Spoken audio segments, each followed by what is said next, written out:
और परमेश्वर हमारा महान परमेश्वर है, जीवित परमेश्वर है, राजाओं का राजा है, प्रभुओं का प्रभु है। हमारे बाइबल में परमेश्वर का वचन जो भी कुछ कहता है, वो जब कहता है पालन करने के लिए, तो उसका तरीका भी हम लोग को बताता है।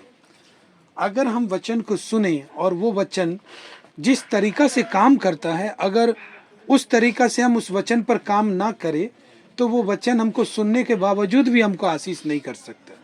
भले ही हम उस वचन को सुन लिए और जान गए, लेकिन जानने के बावजूद भी जो वचन हमें तरीका बताता है जिस तरीके से करने का, उस तरीके से उस वचन को अगर नहीं चला, हम लोग उस वचन पर नहीं चला, तो वचन हमें आशीषित नहीं कर सकता। और ऐसे ही बहुत सारे लोग हैं जो वचन को सुन रहे हैं, लेकिन वचन जिस तरीका से काम करता है उस तरीका को नहीं अपनाते, बल्कि जानते सब कुछ है उस वचन के बारे में, इसीलिए वो आशीषित नहीं हो सकते। कितने लोग हैं जो आशीषित आज नहीं है, बहुत सारे लोग हैं परमेश्वर में ही हैं, लेकिन आशीषित नहीं है। क्यों? वचन को सुन ले रहे, जो तरीका है उसका, वो चीज़ उनके अंदर में नहीं है, सीखने का नहीं है कि ये वचन कौन से तरीके से काम करता है, कैसे मैं करूँ तो ये तरीका से परमेश्वर मेरे जीवन में काम करेगा या मेरे जीवन में फल देगा, वो चीज़ नहीं है। तो आज हम लोग बात करेंगे अपने दान और दसवां अंश देते समय हम इन बातों का ध्यान रखें। आज का विषय है हम लोग दान और दसवां अंश देते समय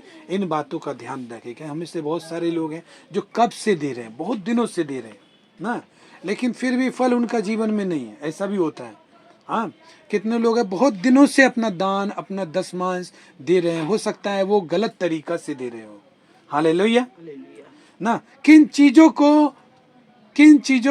को ध्यान में रखकर हमें देना चाहिए, आज हम उस पर बात करेंगे। तो वो चीज यही बताता है कि हमें किस प्रकार दान और दसमांश नहीं देना चाहिए। सबसे पहले इस बात को जानने का जरूरत है कि हम लोगों को किस प्रकार दान और दसमांश नहीं देना चाहिए, कि ये जानकारी बहुत ही जरूरी है। आज सभी लोगों में बहुत ही जरूरी है। आज मान लीजिए अगर आपके पास जमीन है और आपके पास बीज है, हाँ, बोने के लिए मट्टी भी है, खाद भी है, सब है, लेकिन आपको पता नहीं है कि ये जो मट्टी में दबाया जाएगा या मट्टी का ऊपर रखा जाएगा या इसको कितना खोद के हमको गाड़ना होगा, तब तक समझ लीजिए वो फल नहीं लेके आएगा जो फसल आप बो रहे हैं।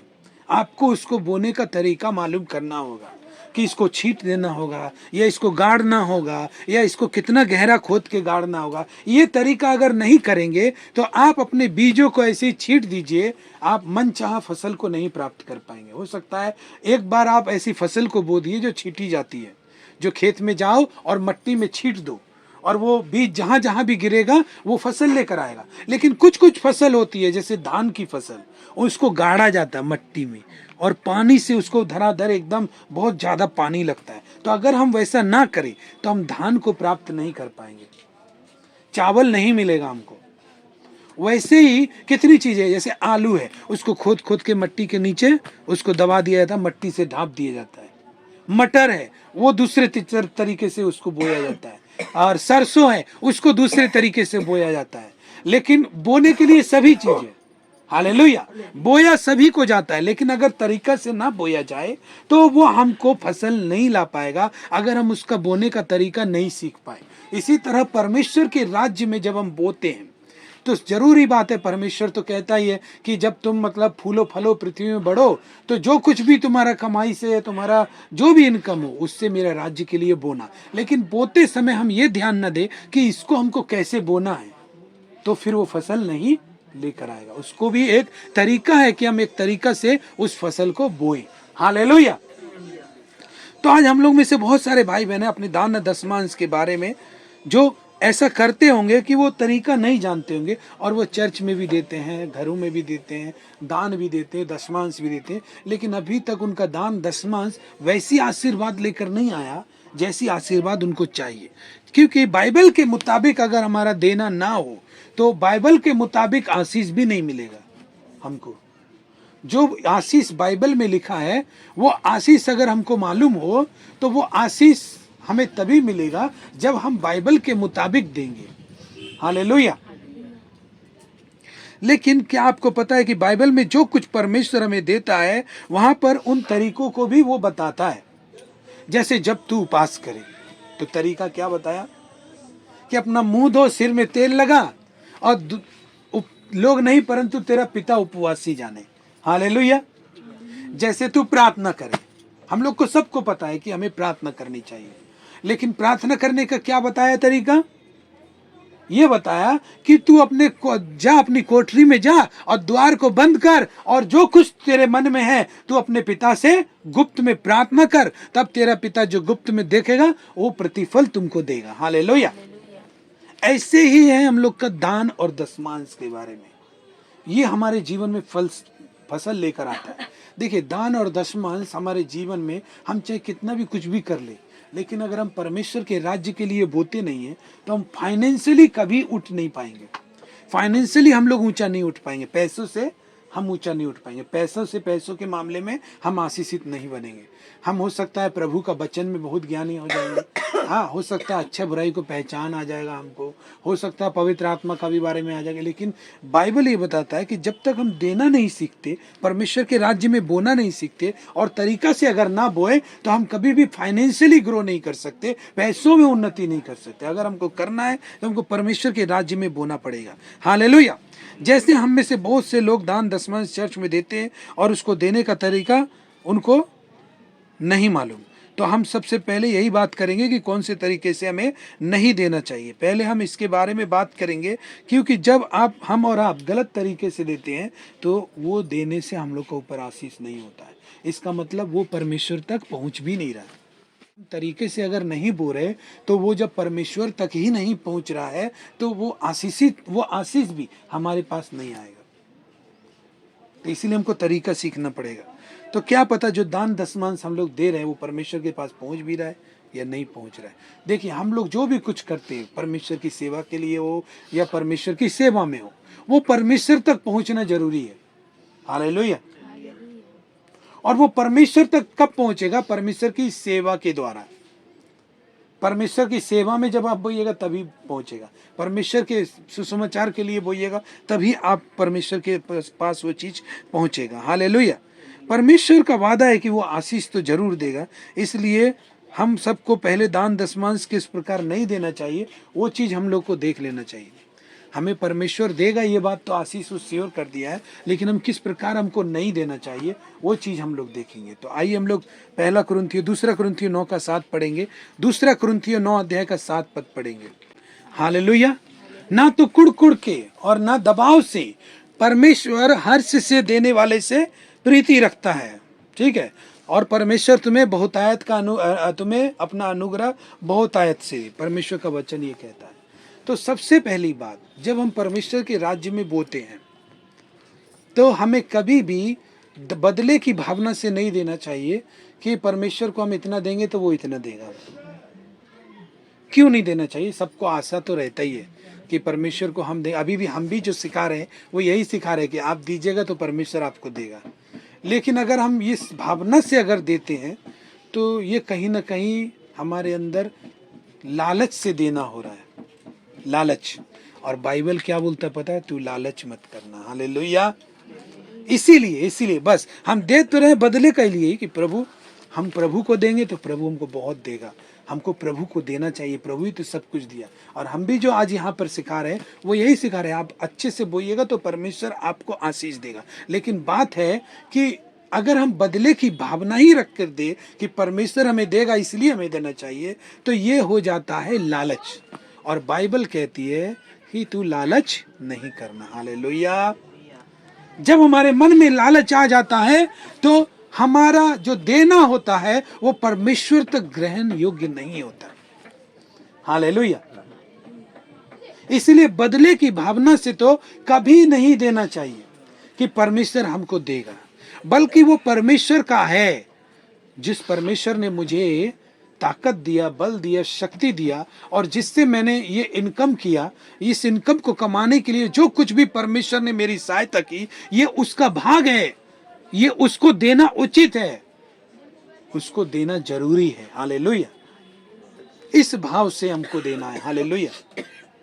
ऐसे नहीं देना है कि परमेश्वर हमको देगा, क्योंकि जहां एक पल भी आप अंदर में ये बात सोच के देते हैं कि मेरा देने से ही परमेश्वर देगा, तो वहां पर लालच आ जाता है कि, और बाइबल कहती है तू लालच मत करना। बाइबल के मुताबिक लालच करना जो है वो पाप है। कृपया ऐसा सोचकर हम लोग को नहीं देना चाहिए। हालेलुया।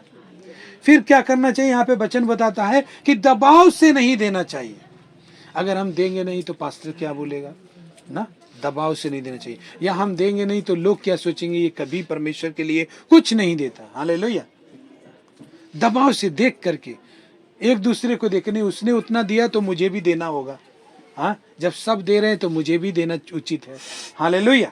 जब ये दबाव हो जाएगा ना आपके पास कि परमेश्वर का तरफ से नहीं परंतु आपको लोगों को तरफ से, लोगों को देख करके, और एक लोग क्या महसूस करेगा, लोग कैसे सोचेगा, इस बात को महसूस करके आप देते हैं, तो वो हो गया दबाव से देना हो गया। देखिए, बात आशीष का कर रहे हैं, इसीलिए आशीष होना जरूरी है आपके पैसा में। वो पैसा परमेश्वर तक पहुंचना जरूरी है। इसीलिए उस पैसा को यदि परमेश्वर तक पहुंचाना है, हो सकता है आपकी बहुत सारी कमी घटी में आप जी रहे हैं और आप परमेश्वर को इसलिए दे रहे हैं कि परमेश्वर आपको 100 गुना फलवंत करे, आशीष दे। लेकिन इस भावना से भी आपको देना नहीं है और आपको दबाव से भी देना नहीं है कि कोई क्या बोलेगा, कि मेरा पास्टर क्या बोलेगा, मेरे चर्च के लोग क्या बोलेंगे, ये कभी कुछ नहीं देता। हाँ, या फिर उसने उतना दिया तो मैं भी इतना दूंगा। मतलब लोगों की ओर से आपके अंदर दबाव बना हुआ है। हालेलुया। तो इस दबाव में भी यदि हम परमेश्वर को कुछ देते हैं तो वो परमेश्वर तक नहीं पहुंचता है। आज कितने लोग हैं जो कितनी सालों से दे रहे हैं, कितने लोग कितने दिनों से दे रहे हैं, लेकिन उनका देने का तरीका ठीक नहीं है, क्योंकि परमेश्वर मन में देख लेता है और जो कुछ हमारे मन में होता है उसी से वो आशीष करता है, उसी से वो फलवंत करता है। अब हमारे मन में है बदले की भावना या लालच की भावना या दबाव की भावना, तो वो पैसा चला तो जाता है लेकिन परमेश्वर तक नहीं पहुंचता। हम जितना भी देते हो लेकिन वो परमेश्वर तक जाना बहुत जरूरी है। हालेलुया ना, परमेश्वर तक पहुंचना बहुत जरूरी है, उसको आशीषित होना बहुत जरूरी है। सबसे ज्यादा जरूरी आपका देना इंपॉर्टेंट नहीं है, आप किस तरीका से दे रहे हैं ये भी ज्यादा इंपॉर्टेंट है। हालेलुया।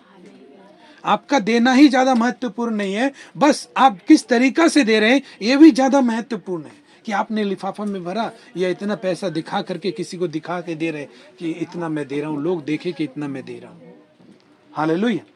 लोगों की ओर से दबाव में आकर हम परमेश्वर के लिए दान या दशमांश दे रहे हैं, तो क्या हो, वचन क्या कह रहे हैं? तू खुशी से देना, क्योंकि परमेश्वर खुशी से देने वाले से प्रेम रखता है। खुशी से देना। हालेलुया। इसका मतलब है कि पास्टर क्या सोचेगा ये सब हमको नहीं सोचना, लोग क्या सोचेंगे ये सब हमको नहीं सोचना, हमको खुशी से देना, अपना परमेश्वर को खुशी से देना। हालेलुया। और नहीं तो हमको कोई प्रतिफल नहीं मिलेगा। हालेलुया। और 3 पद, दिखावे के लिए नहीं देना चाहिए। तीसरा नंबर, हालेलुया, दिखावे के लिए नहीं देना चाहिए। मत्ती 6 का 2 और 3 पद पढ़ेंगे। इसलिए जब तू दान करे तो अपने आगे तुरही ना बजाए, जैसे कपटी स्वभाव और गलियों में करते हैं, ताकि लोग उनकी बड़ाई करें। मैं तुमसे सच कहता हूँ कि वे अपने फल पा चुके हैं। परंतु जब तू दान करे तो जो तेरा दाहिना हाथ करता है उसे तेरा बायां हाथ ना जान पाए। हालेलुया। क्या बोल रहा है? तीसरा नंबर, पहला नंबर क्या था हम लोग कि बदले की भावना से नहीं देना, दूसरा नंबर दबाव से नहीं देना, तीसरा नंबर दिखावा से नहीं देना। क्यों? क्योंकि जब तू दान करे तो तू तेरा बायां हाथ जो करता है, इतना ऐसे दान करना कि तेरा, जब तू दायां हाथ तेरा दान दे रहा है तो बायां हाथ को भी पता नहीं चले। हालेलुया। मतलब बायां हाथ को भी नहीं पता चले, तो इसका मतलब ये है कि कितना गुप्त से देना है। हालेलुया। कितना गुप्त से देना। हमको सोचिए, मेरा हाथ और हाथ तो पास में है, दायां हाथ जब दान करे तो बायां हाथ को भी नहीं पता चले, ऐसे दान करना। हालेलुया। दिखावा करके मत करना। हालेलुया। तो कैसे होगा?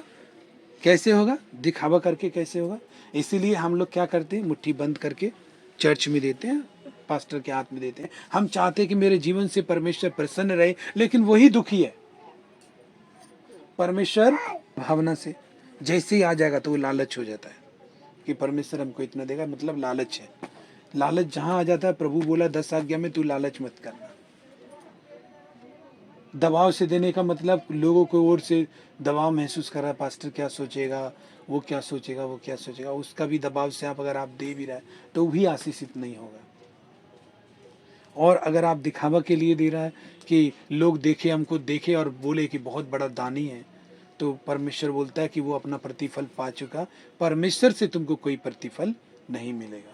लोग देख लिया, लोग बड़ाई कर रहे हैं, हाँ बहुत बड़ा दानी है, उसका फल वही है। लोग नहीं परंतु तेरा पिता जाने। हालेलुया।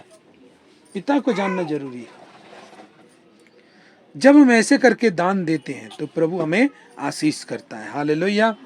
हमें देना चाहिए, खुशी से देना चाहिए। और हमें किस तरह, ये 3 बातें हमने देख ली कि ये 3 तरीका से हमको कभी नहीं देना चाहिए। एक बदले का भावना, दूसरा दबाव का भावना, तीसरा दिखाव का भावना। ये मन में ही आ जाता है तो ये पाप है। हालेलुया।